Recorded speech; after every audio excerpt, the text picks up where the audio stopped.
चलिए जी, इस क्वेश्चन के पिछले जो बाकी पार्ट थे वो हमने सॉल्व किए थे, 2 पार्ट रहते हैं, उनको अभी सॉल्व करते हैं। इस क्वेश्चन में हमने फैक्टर थ्योरम यूज़ किया था, जिसमें हमने ये चेक करना था कि ये पहला पॉलिनोमियल सेकंड का फैक्टर है या नहीं। तो हम यहाँ से वैल्यू फाइंड करके इसमें पुट करते थे, और अगर आंसर हमारे पास 0 आ जाता, ठीक है जी, तो इसका मतलब है हम कहते थे कि ये वैल्यू इसका फैक्टर है। तो सेम वही प्रोसेस हम करेंगे। गिवन में हमारे पास है जी x माइनस ए, तो हम कहेंगे जी टेक या लेट जो भी x minus a is equal to 0। तो यहाँ से x की वैल्यू हमारे पास कितनी आ गई है, a। ठीक हो गई बात। अच्छा जी, अब हमने इसको कोई नाम दे देना था, या जो भी हम कह देते थे, फंक्शन कह दें या पॉलिनोमियल, तो हम इसको कह देते हैं जी p ऑफ x की पावर n माइनस a की पावर n। इसको हमने एक नाम दे दिया पॉलिनोमियल ऑफ x का। अब यहाँ पर x की जगह हमने क्या पुट करना है, a, और अगर इसका जो रिमाइंडर है, जो एंड रिज़ल्ट है, वो 0 आ गया, तो फिर ये टर्म इसका फैक्टर है। तो जब हम x की जगह पर a पुट करेंगे, तो यहाँ पर भी x की जगह पर a पुट हो गया, और इधर भी x की जगह पर a पुट हो गया। और वो कह रहे हैं कि ऊपर जो वैल्यू है वो पॉजिटिव है, n जो है वो पॉजिटिव है, क्योंकि देखिए ना, अगर n नेगेटिव होता, मिसाल के तौर पर -2 होता, तो हमें इसको सॉल्व करने के लिए डिवाइड में लाना पड़ता, तो फिर ये वैल्यू आपस में कैंसिल ना हो सकती। तो अब क्योंकि दोनों वैल्यू जो n है वो हमारे पास पॉजिटिव है, यानी कि यूँ समझिए कि a की पावर 2 माइनस a की पावर 2 पॉजिटिव है, तो इसको यहीं पर रख के सॉल्व करना है, डिवाइड में लाने की ज़रूरत नहीं है। तो ये वैल्यू साफ तौर पे एक प्लस है, एक नेगेटिव है, तो क्या हो गई हमारे पास 0 हो गई। तो हम कहेंगे कि एज जो रिमाइंडर है वो हमारे पास क्या निकला, 0। So x minus A is a factor of x की पावर n माइनस a की पावर n। ठीक है, रिमाइंडर 0 आ जाए तो हम कह देते हैं कि वो वैल्यू या वो जो टर्म है, पॉलिनोमियल है, उसका हमारे पास फैक्टर है। इसकी हमने बड़ी आसान सी एक छोटी सी एग्जांपल भी लेके समझा था कि क्यों जब रिमाइंडर 0 आता है तो हम कहते हैं कि वो वैल्यू या एक्सप्रेशन उसका फैक्टर है। जैसे वही एग्जांपल फिर रिपीट कर देते हैं। इसके जो फैक्टर्स हैं वो क्या हैं, 1, 2, 3 और 6। फैक्टर्स का मतलब है वो वैल्यूज जिनका टेबल जाता है। तो अगर हम कह रहे हैं कि ये इसके फैक्टर्स हैं, जैसे हम कह रहे हैं कि ये इसका फैक्टर है, ठीक है, तो यही कंडीशन यहाँ पर लगाते हैं। मैं कहता हूँ कि ये इसके फैक्टर हैं, किसके, 6 के। तो रिमाइंडर अगर क्या निकला है 0, तो मैं कहता हूँ कि हाँ जी वाकई ये इसके फैक्टर हैं। तो अगर मैं 6 को 1 से डिवाइड करूँ तो भी मेरे पास रिमाइंडर क्या निकलेगा, 0। 6 को मैं 2 से डिवाइड करूँ तो भी रिमाइंडर क्या निकलेगा, 0। 6 को 3 से डिवाइड करूँ तो भी रिमाइंडर 0, और 6 को 6 से डिवाइड करेंगे तो भी रिमाइंडर हमारे पास 0 आएगा। तो जब भी कोई चीज़ किसी का फैक्टर होती है, उस वैल्यू को उसके साथ डिवाइड कर दिया जाए तो उसका रिमाइंडर जो है वो क्या निकलता है, 0 निकलता है। हमने ये जो तरीका पढ़ा है ये फैक्टर थ्योरम है। तो इसमें अगर हम चेक करना चाहते हैं कि इसका फैक्टर है या नहीं, तो इस थ्योरम में बजाय आप पूरा डिवाइड करें, वो हमारे पास मैथ में उन्होंने आसानी कर दी कि बजाय डिवाइड करने के आप यहीं से वैल्यू निकाल कर दूसरे में पुट कर दें, और अगर एंड रिज़ल्ट कैलकुलेशन के बाद 0 है तो इसका मतलब है वो एक्सप्रेशन उसका फैक्टर है।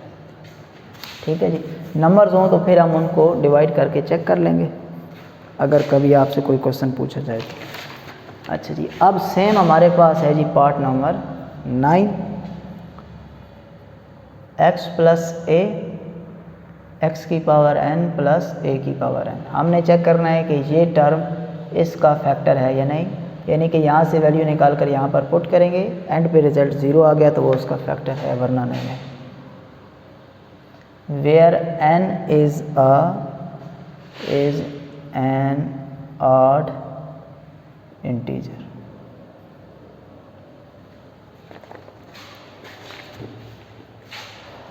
सॉल्यूशन में सबसे पहले हम कहते हैं जी take x plus a is equal to 0। यहाँ से प्लस का इधर आके क्या हो गया जी, माइनस का ये हो गया। अच्छा, और इसको हम कह देते हैं जी p ऑफ x की पावर n प्लस a की पावर n। तो अब ये एक x की जगह क्या पुट करने लगे हैं जी, हम माइनस का a, सामने आंसर हमारे पास 0 आना चाहिए। x की जगह पर क्या पुट कर दिया, माइनस का a पुट कर दिया।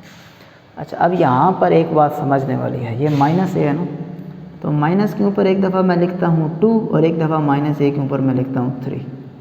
तो जब ऊपर पावर इवन हो तो आंसर माइनस वाला अंदर वाला ख़त्म हो जाता है, और अगर ऊपर पावर ऑड हो तो फिर हमारे पास माइनस जो है वो हमें आंसर में मिलता है।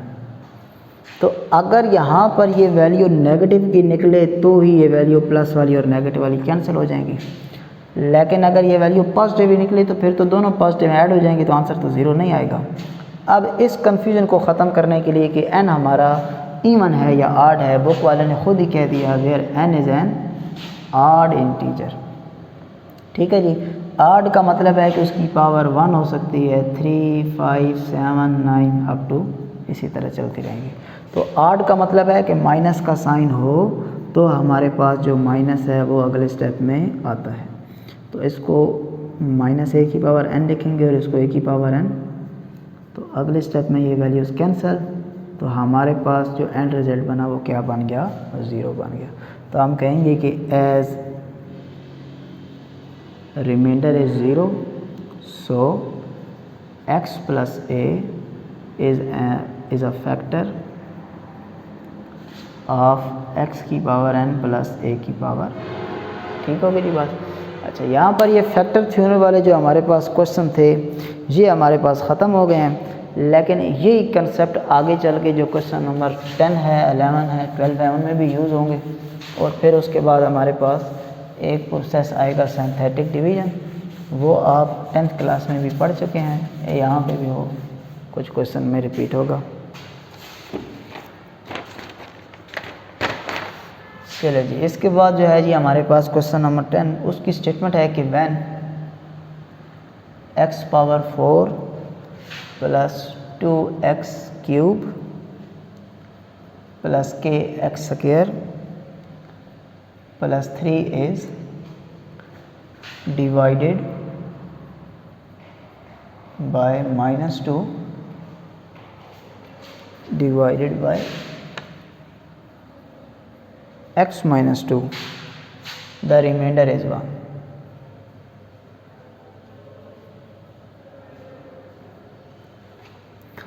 Find value of k.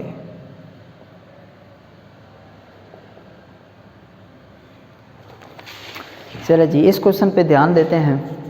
उन्होंने हमें कहा कि जब ये वाला पॉलिनॉमियल इसके साथ आप डिवाइड करेंगे तो आपका रिमाइंडर क्या निकलेगा, 1। अच्छा, एक बात तो तय हो गई कि रिमाइंडर जो है वो 1 निकल रहा है, 0 नहीं निकल रहा। इसका मतलब है कि ये वैल्यू, ये पॉलिनॉमियल इस पॉलिनॉमियल का फैक्टर नहीं है, क्योंकि ये अगर इसका फैक्टर होता तो फिर ज़रूर रिमाइंडर हमारे पास क्या निकलता, 0। ठीक है, ये हमने वैसे अपने जनरल नॉलेज के लिए बहुत डिस्कस की। चले जी, इस क्वेश्चन में हमारे लिए बड़ी आसानी कर दी। उसने कहा कि जब आप इसको इसके साथ डिवाइड करो तो रिमाइंडर क्या निकलेगा आपके पास, 1। ठीक है, साथ में क्या कह दिया कि फाइंड वैल्यू ऑफ के। तो मेन हमारा जो फोकस रहेगा इस क्वेश्चन में वो रहेगा वैल्यू ऑफ के फाइंड करने पे। अब ये वैल्यू ऑफ के फाइंड करने के लिए उसने ये हमें एक हिंट दिया कि रिमाइंडर आपका जो भी आए आपने उसको इक्वल टू 1 लिख देना है। जी, बुक वाले ने हमें इस क्वेश्चन में कहा है कि जब आप इस एक्सप्रेशन को, पॉलिनॉमियल को इसके साथ डिवाइड करोगे तो रिमाइंडर क्या होगा, 1। हमारे पास अगर 1 नहीं भी आएगा तो जो भी रिमाइंडर आएगा उसको हम इक्वल टू किसकी रख देंगे, 1 के। तो फिर वहाँ से हमारे पास ये जो k नज़र आ रहा है उसकी वैल्यू फाइंड हो जाएगी। ठीक है जी, इसको सॉल्व करते हैं और देखते हैं। अच्छा, अब यहाँ पर उसने कहा ना कि डिवाइडेड बाय, तो हमारे पास दोनों ऑप्शन है कि हम इसको लॉन्ग डिवीजन मेथड से सॉल्व करें, या अभी हमने जो थ्योरम डिस्कस किए हैं उनका यही तो फ़ायदा है ना कि बजाय पूरी की पूरी डिवीजन करने के आप सिंपल यहाँ से वैल्यू निकाल के इसमें पुट कर दें, तो जो काम डिवाइड करने वाले हिस्से में होना है वही काम यहीं पे हो जाएगा। तो आपको बड़ी आसानी से आपका जो रिमाइंडर है वो मिल जाएगा। ठीक है, आपका रिमाइंडर कुछ और आएगा, बुक वाले ने रिमाइंडर बोला है कि 1 की को लिखना है, तो दोनों रिमाइंडर इक्वल लिख देंगे तो ऑटोमेटिकली आपके पास के की जो वैल्यू है वो फाइंड हो जाएगी। सबसे पहले हम कहते हैं जी take x minus 2 is equal to 0, तो यहाँ से x की वैल्यू कितनी आ गई जी, 2, और इसको पोलिनोमियल p ऑफ x का नाम दे देते हैं।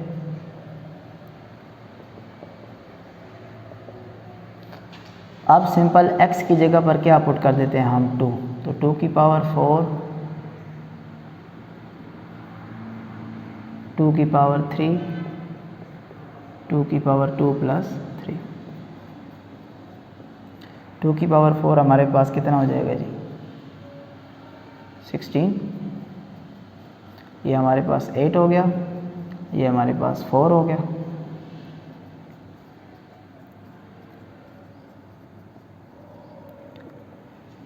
सोलह में 16 जमा करेंगे तो हमारे पास 32, 32 में 3 जमा करेंगे तो हमारे पास हो जाएगा 35।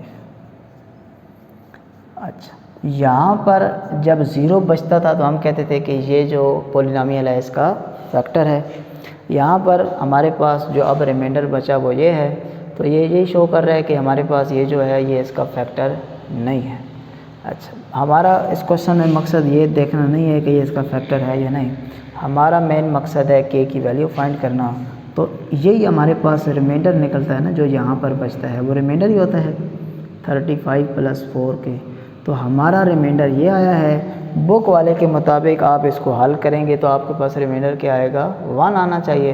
यानी कि बुक वाले ने आपको यूँ कह दिया कि आपका जो रिमाइंडर आए और हम बुक वाले के साथ जो रिमाइंडर बुक वाले ने हमें रिमाइंडर दिया उनको आपस में क्या कर लेंगे, हम कंपेयर कर लेंगे। ठीक है, एंड पे हम चेक भी करेंगे कि क्या वाकई रिमाइंडर 1 आता है कि नहीं। ठीक है, बुक वाला तो कह रहा है कि रिमाइंडर क्या निकलेगा 1, हमारा रिमाइंडर तो 1 नहीं आया, हमारा रिमाइंडर तो ये आ गया।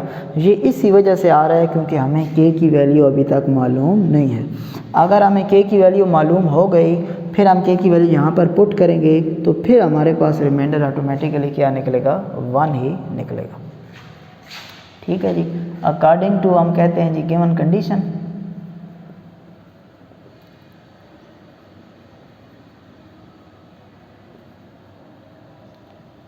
Reminder is 1। सो ये हमारा रिमाइंडर है 35 प्लस 4 के और ये वो है, तो क्योंकि दोनों रिमाइंडर है तो आपस में इक्वल हो जाएंगे।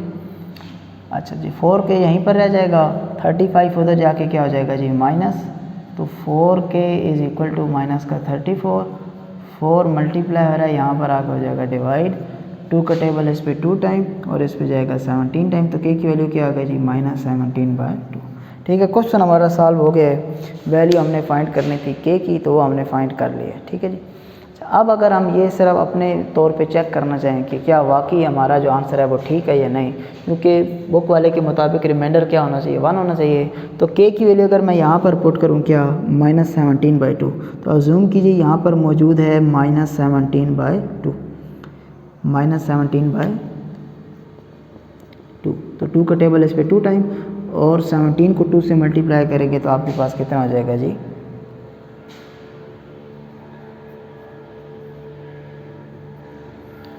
34। अच्छा, क्योंकि ये माइनस का है तो ये भी हमारे पास कैसा आएगा माइनस का 34, तो आंसर आपके पास एंड पे क्या आ जाएगा 1 आ जाएगा। ठीक है जी, तो यहाँ पे हम इसकी कंफर्मेशन भी कर सकते हैं कि आपका जो आंसर है वो ठीक है या गलत है। बिल्कुल सेम इसी पैटर्न पे क्वेश्चन नंबर 10 के बाद हमारे पास है जी question number 11।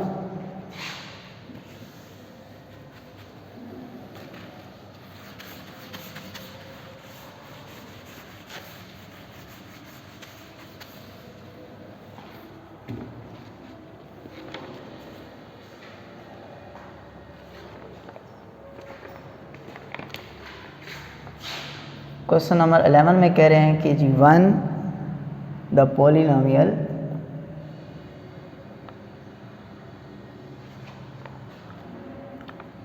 x³ plus 2x² plus kx plus 4 is divided by x minus 2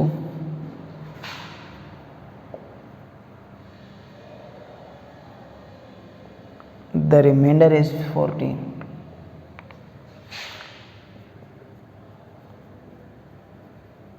find value of के। बिल्कुल सेम वही क्वेश्चन है, बस फ़र्क आ गया है हमारे पास इस पॉलिनोमियल में और हमारे पास जो रिमाइंडर है उसमें। तो सबसे पहले x minus 2 is equal to 0, यहाँ से x की वैल्यू हमारे पास आ गई 2। पॉलिनोमियल है हमारे पास x³ plus 2x² plus kx plus 4, तो x की जगह पर हमने 2 पुट कर देना है।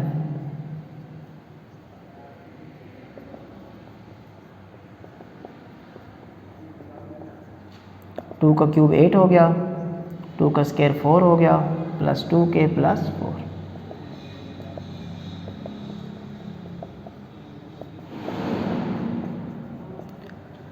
ये हमारे पास टोटल हो जाएगा जी 16 प्लस 4 20, 2k प्लस 20। ये मज़ीद फर्दर सॉल्व नहीं हो सकता, तो हमारा जो रिमाइंडर आ गया जी वो आ गया 2k प्लस 20। ठीक है, बुक वाले ने भी हमें एक रिमाइंडर दिया है अकॉर्डिंग टू गिवन कंडीशन, उसके मुताबिक रिमाइंडर जो है वो 14 है। सो हमारा रिमाइंडर जो है वो 2k plus 20 is equal to किसके लिख देंगे 14 के। ठीक है, वैसे हमारा रिमाइंडर भी क्या आना चाहिए था 14 आना चाहिए था ना, क्योंकि वो कह रहा है रिमाइंडर आपका 14 होना चाहिए, लेकिन हमने क्योंकि k की वैल्यू फाइंड करनी है तो इस वजह से क्वेश्चन में यहाँ पर k इन्वॉल्व हो गया। पिछले क्वेश्चन में भी k इन्वॉल्व था, तो जैसे ही हम k की वैल्यू फाइंड करके यहाँ पुट करेंगे ऑटोमेटिक आपके पास आंसर 14 ही आ जाएगा। तो अब यहाँ से k की वैल्यू फाइंड करते हैं, ये प्लस का 20 उधर जाके हमारे पास माइनस का 20 हो जाएगा, तो माइनस का 6, 2 जब डिवाइड होगा तो k की वैल्यू हमारे पास आ जाएगी माइनस का 3। ठीक है जी, क्वेश्चन आपका यहाँ तक जो है वो सॉल्व हो चुका है। अब अगर आप k की जगह पर वैल्यू पुट करें तो ये आपके पास -6 हो जाएगा, 20 में से 6 माइनस होंगे तो 14, तो आपका रिमाइंडर भी ओरिजिनल में 14 ही आया है। ठीक हो गई जी बात। चलें इंशाल्लाह नेक्स्ट लेक्चर में मज़ीद फर्दर क्वेश्चन सॉल्व करेंगे। अल्लाह हाफ़िज़।